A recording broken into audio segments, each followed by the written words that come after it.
Hello दोस्तों, नमस्कार। मैं शौनक मिश्रा आपका बहुत बहुत स्वागत करता हूं आप सबके अपने चैनल पर। दोस्तों, बहुत बड़ी अपडेट निकल कर आ चुकी है। जो हमारे बीएड और डीएलएड डिग्री धारक है उन सभी अभ्यर्थियों के लिए बहुत बड़ी अपडेट है। खासकर बीएड डिग्री धारकों से निवेदन करूंगा, आप लोग पेशेंस बना रखिए। हम समझ सकते हैं मेरे भाई, इस टाइम पर जो चीज़ें आपके साथ हो रही हैं बहुत ही अच्छी नहीं है, क्योंकि जिस तरीके से मानी, चाहे वो सुप्रीम कोर्ट की बात कर लिया जाए, चाहे एनसीटीई की बात कर लिया जाए, चाहे वो बिहार सरकार की खुद बात कर लिया जाए, इसमें कहीं ना कहीं बिहार सरकार बचते हुए नजर आया।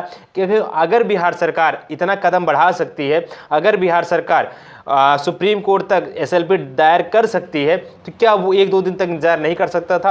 कहीं ना कहीं अगर हमारे अभ्यर्थियों का आस अगर टूटा है, तो बीपीएससी ट्री का रिजल्ट जारी होने के पश्चात, पीआरटी रिजल्ट जारी होने के पश्चात हमारे उन अभ्यर्थियों का आस टूट गया जो अभ्यर्थी ये चाहते थे, ये जानते थे कि सुप्रीम कोर्ट से निर्णय आने के पश्चात ही बीपीएससी चेयरमैन जो अतुल प्रसाद जी हैं वो रिजल्ट जारी करेंगे। लेकिन ऐसा नहीं हुआ। आज माननीय सुप्रीम कोर्ट में 19 अक्टूबर को क्लिफिकेशन याचिका सुनवाई होती है, लेकिन उससे पहले कल ही रिजल्ट जारी कर देते हैं बीपीएससी चेयरमैन।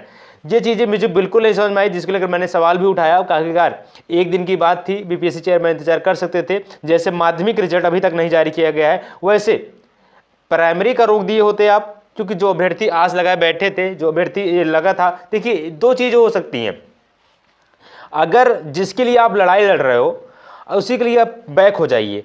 इसमें देखिए बहुत बड़ी बात हुई है। अगर आज सुप्रीम कोर्ट में किसी प्रकार का चीज़ें नहीं निकल पाया, तो कहीं ना कहीं बिहार सरकार उसकी जिम्मेदार है। अगर आप वहाँ पे गए हुए थे, तो आपको कम से कम आज का इंतज़ार करना चाहिए था। क्योंकि अगर आप वहाँ से बैक हो जा रहे हो, अगर वहाँ से आप खुद चले आ रहे हो, तो क्यों सुप्रीम कोर्ट कहेगा कि हम बीएड का शामिल कर देंगे? क्योंकि अगर आप रिजल्ट जारी कर दे रहे हैं डीएलएड का सिर्फ और सिर्फ, तो यहाँ पे सुप्रीम कोर्ट क्यों बीएड अभ्यर्थियों को शामिल करेगा? तो आज मेरे भाई जो अपडेट निकल का है, पूरे बिंदुओं पर चर्चा करेंगे। देखिए, सर्वप्रथम आज यहाँ पर आप सबके जो एडवोकेट होते हैं, प्रशांत भूषण जी, वही पहुंचे रहते हैं बीएड के, और डीएलएड के भी अधिवक्ता पहुंचे हुए होते हैं।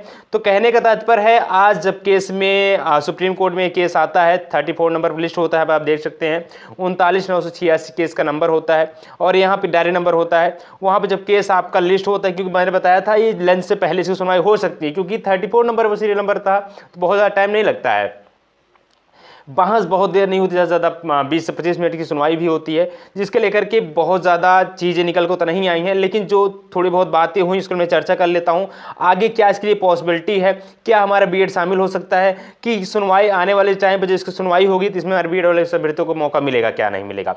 सर्वप्रथम ध्यान दीजिए कि आज जब हमारे डीएलएड के अधिवक्ता, बीएड के अधिवक्ता पहुँचते हैं, यहाँ पे आपके जज साहब, आपके महेश्वरी सर और विश्वनाथन सर उपलब्ध होते हैं, पहुंच जो कुछ सुनवाई के लिए तत्पर होते हैं, तब वहाँ पे सबसे पहले पूछा जाता है केस का मैटर क्या निकल कर आ रहा है। तो ये बोला जाता है, सर ये वेस्ट बंगाल से याचिका दायर की गई है, जो कि पूछ रहे हैं कि जो आप 11 अगस्त 2023 के बीएड अभ्यर्थियों को बाहर किए हैं, उसके लिए पूछ रहे हैं कि हमें कब से कब तक एलिजिबल किए हुए हैं, हमें कब से कब एलिजिबल नहीं करेंगे, ठीक है ना। जिसको लेकर के माननीय सुप्रीम कोर्ट तुरंत बीएड अधिवक्ता से पूछते हैं आखिरकार इस पर क्या चीज़ें आपको दिक्कत हो रही है। तो उन्होंने कहा कि सर देखिए, माननीय न्यायालय की तरफ से जो अनिरुद्ध बोस की बेंच होती है, वो 11 अगस्त 2023 को बीएड अभ्यर्थियों को बाहर कर देती है, जिससे हमारे बीएड के छात्र बहुत ज़्यादा परेशान है। वो ये चाहते हैं कि आप हमको ये बता दीजिए।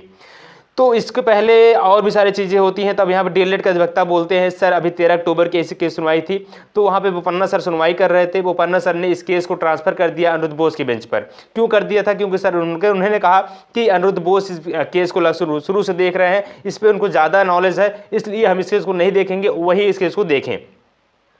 जैसे ही इस चीज़ों को विश्वनाथन सर को पता चलता है, महेश्वरी सर को पता चलता है, तुरंत उस केस को वो तुरंत वहीं छोड़ देते हैं। कहते हैं देखिए ठीक है, ये सही बात है, अगर वो इस केस को ये सुन रहे हैं तो हम यही चाहेंगे कि जो ये क्लैरिफिकेशन याचिका है, इसी केस को वो भी सुने, ठीक है ना। तो इसलिए आज की जो केस नंबर था, जो आपका पूरा ऑर्डर था, उन्होंने बोला कि इस डायरी नंबर को, इस केस नंबर को हम उनके बेंच पर ट्रांसफ़र कर दे रहे हैं। आने वाले दशहरे के बाद इसकी सुनवाई हो जाएगी, ठीक है। अब देखिए दोस्तों, अगर चीज़ें डीएलएड के अधिवक्ता ने ये नहीं बताया होता तो हो सकता थी आज की सुनवाई हो जाती।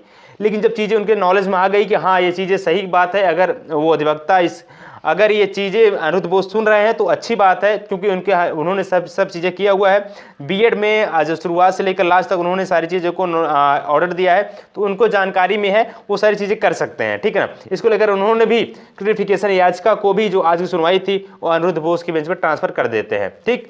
तो इसको लेकर आज इतनी सुनवाई हुई। अब ध्यान रखिएगा, इन्होंने बोला कि आप सबकी दशहरे के बाद इसकी सुनवाई ले लीजिएगा, ठीक है।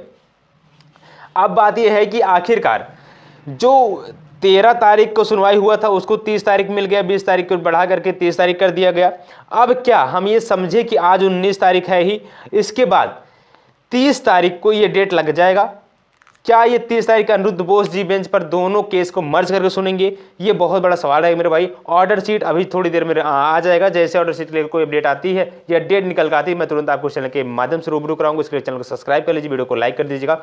तो दोस्तों ये अपडेट थी। आप जितने भी डिग्री धारक हैं बिल्कुल परेशान हो, हम समझ सकते मेरे भाई, परेशानी की बात है ही, लेकिन चीज़ें हमने अपने स्तर से होकर बहुत ज़्यादा किया। अगर आप चैनल पर लगातार शुरू से जुड़े हुए हैं, आपको बहुत भली बात परिचित भी होंगे। तो दोस्तों आपसे सभी दोस्तों से निवेदन करेंगे, आप लोग भी पॉजिटिव रहिए। हमारा जहां तक आपको सहायता पड़ेगा हम बिल्कुल अभी भी करने के लिए तत्पर हैं। और इसके लिए आप लोग टेलीग्राम चैनल को ज्वाइन कर लीजिएगा, व्हाट्सएप ग्रुप को ज्वाइन कर लीजिएगा, क्योंकि इस चैनल के माध्यम से जो भी अपडेट आपको प्रोवाइड की जाएगा ऑथेंटिक जेन्युइन अपडेट प्रोवाइड किया जाएगा मेरे भाई, ठीक है। तो ऐसे में जितने छात्र चैनल पर नए प्लीज वीडियो को लाइक कर दें, शेयर करें, चैनल पर नए चलो सब्सक्राइब करना बिल्कुल भी ना बोलिए। और कोई अपडेट आएगी, ऑर्डर शीट आ जाएगा या फिर डेट निकल कर मैं आपको जरूर रूबरू कराऊंगा, लेकिन अभी दशहरे के बाद उन्होंने बोला है, ठीक है। तो आशा करें वीडियो आपको अच्छी, धन्यवाद, जय हिंद, वंदे मातरम।